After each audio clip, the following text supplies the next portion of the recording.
Build a better world without China. The G7 offers a Western rival to Beijing's signature infrastructure project, the Belt and Road Initiative. Will developing nations benefit? And what's really behind this push against China? This is Inside Story.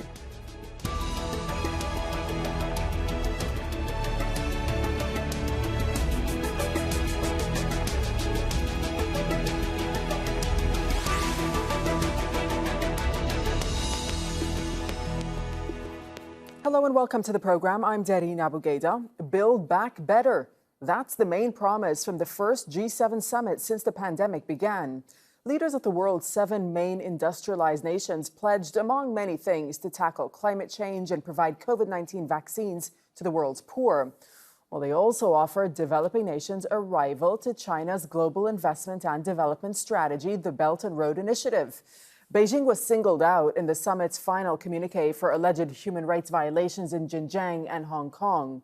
The U.S. president says the G7 is determined to uphold democratic values around the world. I really feel very strongly. I propose that we have a democratic alternative to the Belt and Road Initiative, to Build Back Better. They've agreed to that, and that's underway. As the details of that, we agreed that we put together a committee to do that and come up with that. And thirdly, that we are going to insist on high standards for a climate-friendly, transparent alternative to the Belt and Road Initiative. But in the meantime, we're going to move forward. Well, the Chinese embassy in the UK has responded to the G7's communique. In a statement, a spokesperson said it distorted and reversed remarks on Xinjiang, Hong Kong, Taiwan, deliberately slandered China, and arbitrarily interfered in China's internal affairs, as well as exposing the sinister intentions of a few countries, such as the United States. Now, China's president set up the Belt and Road Initiative in 2013. It involves development and investment projects across Asia, Europe, and beyond. More than 100 countries signed cooperation agreements with China on infrastructure projects. The initiative is estimated to include more than 2,600 projects with a combined value of $3.7 trillion. But China is accused of luring developing countries into a debt trap. It took control of Sri Lanka's second largest port after the country failed to make payments linked to the initiative. And critics also see it as a way of China extending its influence, while Beijing says the project connects hundreds of countries and improves transportation networks. Let's now bring in our guest. Joining us from Washington, D.C. is Brett Brun, who's the former director of global engagement in the White House under President Barack Obama. He's also a former U.S. diplomat. And joining us from Cape Town is Sanusha Naidu, who's a senior research fellow at the Institute for Global Dialogue. That's a South African think tank. Thanks very much for speaking to us on Inside Story. Brett, since the announcement of the Belt and Road Initiative about 8 years ago, the G7 and particularly the Americans haven't come up with a concrete plan for that initiative. Why do you think they've come up with one now? Well, clearly, we have seen Chinese influence grow, especially across the African continent, South and Central Asia. It was time. The West needs to be able to offer something more than just, principles and an occasional project. We need a more robust plan. So that's what you saw the beginnings of at this week's G7. The real question is, can they put more meat on the bone? Will this materialize into a massive program or just a big ambition? Yeah, a lot of questions still unanswered. Thanks for that, Brett. Sanusha, over to you. This initiative was previously talked about by the U.S. President Joe Biden. But what do you make of the timing of this announcement at the G Summit? Good day. Yeah, I think the timing is quite interesting because it's been a very aggressive push by President Biden linked back to his domestic policy as well with the B3W initiative announced at the G7 over the weekend. And I think what's interesting about it is the tone, the way in which it's being packaged as an initiative, talking about transparent infrastructure programs, projects, talking about standard norms and values, talking about accountability, and also trying to link the program to a kind of I don't know, it's very interesting to look at it in the context of dividing the world into democracies and autocracies. And I think, again, we're going back to a kind of Cold War redux with this kind of rhetoric language. But I have to also say that I agree with Brett that we have to see what kind of flesh is given to this whole kind of a program. I mean, at the moment, it's still very much a conception of what's going to happen. And it's not necessarily giving us details about the amount of money that this program will have, how the funding will be structured, what kind of projects. We know the themes around the projects, but in terms of what levels of conditions that will be set where a recipient country can actually apply for funds. So it's a kind of a return to the development finance agenda and how the G7, in particular, the US wants to push forward on this. But at this point in time, I think the details still need to be fleshed out. So, Sanusha, are you getting any idea at all of how this project is actually going to be implemented and who's going to come up with the money for the development? They're saying that they'd like to close a $40 trillion infrastructure gap in developing countries by 2035, but still lacking a lot of detail. Well, you're right. One of the key drivers, I think, for this project is the relationship that the private sector is going to have. How the private sector is also going to contribute to these funds, to the development finance. How this money is going to be raised. Is it going to be raised in equity markets? Is it going to bring back development finance institutions? A kind of alternative to what we are now seeing as an incredible response by the Chinese, that this is kind of talking about the Belt Road Initiative and their kind of funding with regard to the Silk Road Fund and the Asia Infrastructure Investment Fund as well. So I think what's important here is how this money is going to come about, where the liquidity lies, where the equity lies, and how this is going to tie in. Is it going to be some kind of funding that's also going to be renewing the World Bank in these projects as well? So there's a whole lot of uncertainty. But I can say that in terms of how it's going to play out in terms of geostrategic issues in Africa, which I have more knowledge of, I think it's definitely going to raise different dynamics. I mean, it's going to create more and more divisions, more dimensions around what level at which these kinds of projects are going to have geostrategic interest being playing out again in the continent around particular dynamics with regard to whether it finds the traction around countering the Belt Road Initiative and how that Belt Road Initiative has currently found traction in the continent. Let me be also clear. I think we're also trying to understand in Africa what are Belt Road Initiative projects and how these are being financed and operationalized in the continent. So I think at this point in time, it's still very much looking at this initiative and asking ourselves, what does it mean going forward? And we don't want to see this kind of binary kind of approach to the way development finance is considered in the continent as well. Okay, we'll get onto the issue of geopolitics in a moment. You raise a couple of really good points. But Brett, let me ask you this. Will the lack of detail backfire on this project? Because, some people say, well, look, the Belt and Road Initiative is very clear. China's saying, you give me money. We're building infrastructure, you give me money and I'll give you money. So what is the U.S.'s strategy here? Well, there certainly is a risk because they are elevating the expectations. And if they fail to deliver, I think that would certainly undermine confidence in the West, in the United States.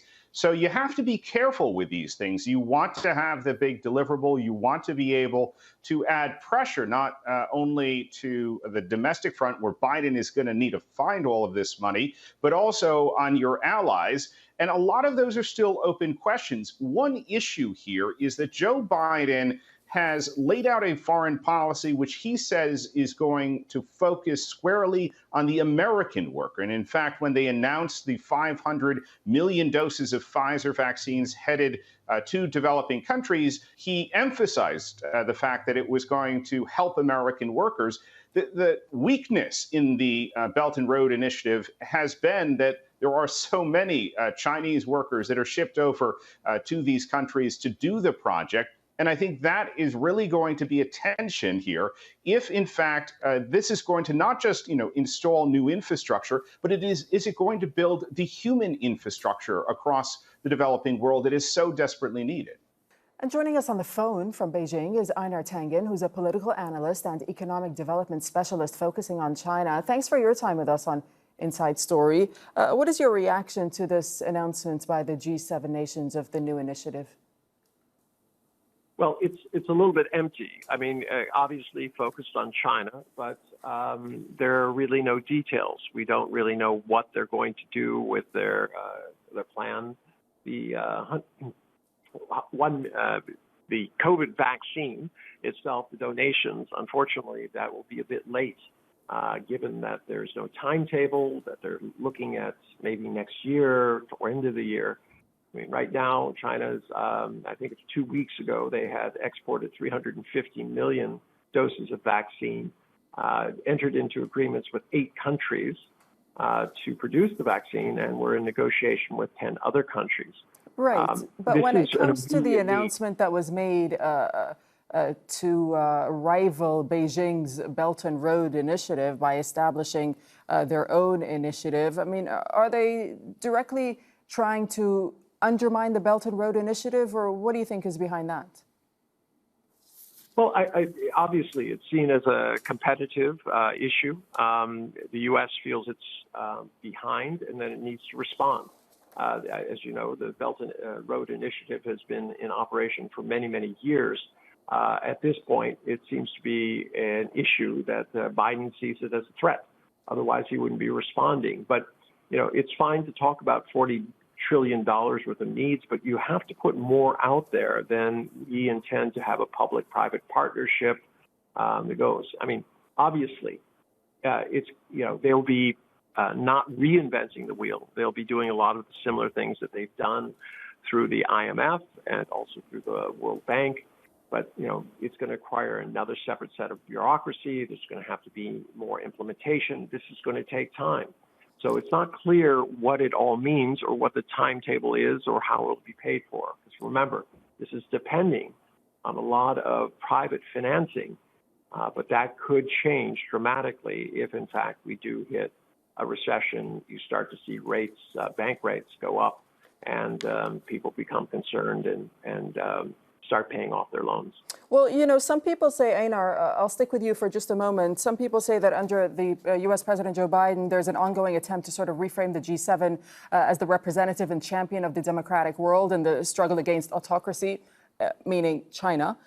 So how much of this is actually also a pushback against Beijing when it comes to issues of real concern for many countries, such as human rights, such as support for Taiwan, and demands more lately to reveal more about the COVID-19 pandemic and how it actually started?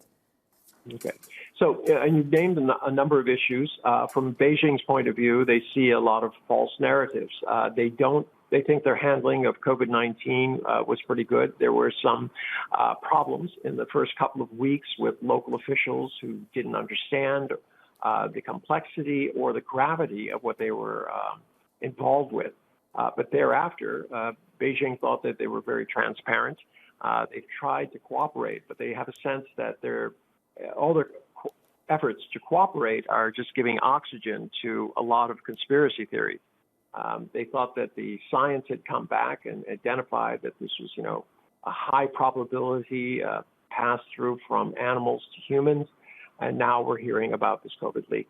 In terms of, you know, human rights and things like that, China has its own narrative on this.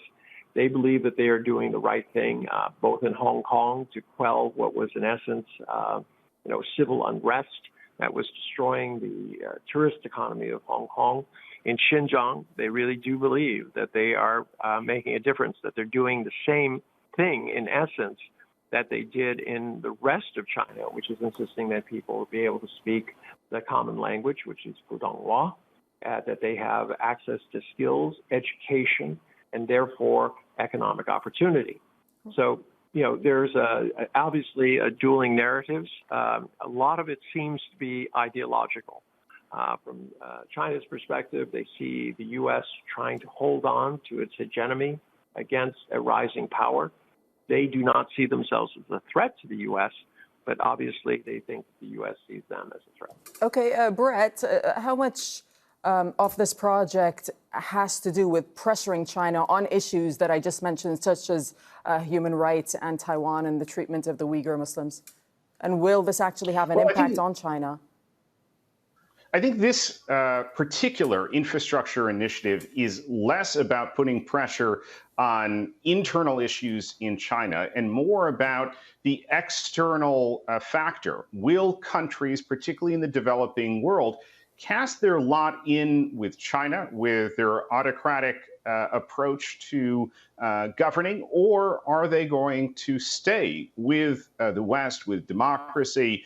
That's the current challenge for the G7 countries and for others, is can they win back some of the support that has been waning? And obviously what has happened here in the United States over the last several years with our politics has raised a lot of questions in foreign capitals as to whether or not Washington is a reliable ally. And I think part of what President Biden is trying to do is one of the old strategies we used to use in the White House, which is you build a big, bold initiative that is going to outlive your time in office in the hopes that that will actually get the ball rolling in a direction that will make it more difficult, and whomever the next president is, to change course. And so I think that's what we're seeing happen right now with this announcement. Sanusha, over in South Africa, how would the country be viewing this? Because as Brett was just saying, this is not only about sort of confronting China, but about presenting a positive alternative to the world. Mm-hmm. But the BRI is really a result of China's relationship with the developing world. Mm-hmm. I think in South Africa, you'll have 2 or 3 different narratives. You'll have the narrative from government who will see this as not infringing on their independent foreign policy, to be able to decide who they want to engage with and how they want to engage with. And more importantly, it's about understanding that the world is evolving in such a rapid way that you don't just put your lot in one particular basket. And I think that's what we're seeing in the context of President Ramaphosa and how he's leveraging the different avenues of the foreign policy by attending the G7, but also engaging with actors from the global South, in particular countries like China, India, through the BRICS and so forth. Now, I think in the public domain, in the broader public domain, and in that context of the broader South African public, there may be different reactions. I think we are beginning to see different narratives emerge around the reaction to China. Some of this narrative is not positive; it's a negative narrative, and again, it'll have different implications. But I think in the broader context of Africa, we've got to recognize that Africa is not a continent that does not have agency. It acts with agency, and we've got to realize that this is about what does the developing world, in particular Africa, want out of these engagements. And I think when you see the way in which the framing of this initiative had been put out, it becomes very reductionist in the way that it assumes that the developing world can actually take sides in this. And I think at this point in time in the 21st century, this is not what we're talking about. We're talking about the fact that the developing world has agency and can decide for itself how it wants to engage in terms of the development agenda, and more importantly, the infrastructure deficits that we are talking about in terms of the kinds of engagements we want, but also the engagement that allows for independent thought, independence in terms of how we want to engage, but what is the best way in which we maximize the benefit for our continent? Not only the continent, Brett, excuse me, but to what extent does the G7 itself and European countries have a balancing act right now to pull off when it comes to challenging China as well as cooperating with China? Because some G7 leaders, you have the Italian Prime Minister, for example, who has reportedly urged Joe Biden not to push competition with China to the extent that it can prevent cooperation on other important issues like climate change. Well, you see across the board a bit of a mixed message, even from the United States, saying on the one hand, we want to compete, in some cases we want to challenge China's behavior that runs afoul of international law. But on the other hand, they are saying we want to cooperate in areas like climate change. And as you mentioned, there are varying opinions across the G7. Some countries like Italy, Germany, have very strong economic ties that they are loath to put at risk by cracking down. And we have seen China take retaliatory steps when countries have even spoken out critically of some of the actions, for instance, in Xinjiang province. So I think we are going to have a real difficulty in trying to move in unison. And this is the challenge that lays before the Biden administration. You saw it play out in that statement, which did not go as far as the White House would have liked to have seen, but it was still a step. It was the first statement of the G7 in several years that directly addressed China and some of the human rights issues. I would take issue with my co-panelists and suggest that these aren't just about differing narratives. I mean, there are gross human rights violations taking place against the Uyghur population, against those fighting for democracy and human rights in Hong Kong. So I think we have to be clear-eyed about what we are looking at. And let's also understand that China is in an awkward position here because they, on the one hand, are trying to argue that no one should pay attention to what's going on in their country. And yet, on the other hand, they are very actively trying to pressure countries to take steps to follow their lead, to follow Beijing's line. So I think China is in an untenable position, and what you're seeing the G7 do is try to just add more pressure onto that line. Einar, does this actually pressure China? No, it actually doesn't. I understand where Brett is coming from. He's basically following the party line on this. It's a bipartisan issue in the U.S., but for China, they really don't. They don't see that. They see this as a false narrative. But what are you basing that on, Einar? Well, let's base it on the fact that if you go through almost any report that is saying that there is something wrong with Xinjiang, it's from worker abuse to women being forcibly sterilized, to 1 million people in camps and things like this, all of these things, they stem from one individual, this guy named Adrian Zenz. And Adrian Zenz is on the payroll of the Jamestown Foundation, which was headed by Casey, who was the former head of the CIA, and who has very close ties to the National Endowment for Democracy, which was created in the wake of the Iran-Contra arms for oil controversy during, I should say more than controversy, illegal activity that was during the Reagan administration. It all sounds very convoluted, but the fact is, it's from the Chinese perspective, it's a disinformation campaign aimed at doing exactly what my colleague is trying to do, which is to cast doubt that China is doing it. Let's look at the facts. China is the only nation who has addressed serious poverty. They're the ones who have, seen an 18% increase in the population of Xinjiang, despite a decrease in the overall population over the last 10 years. They've eradicated extreme poverty. They provided jobs.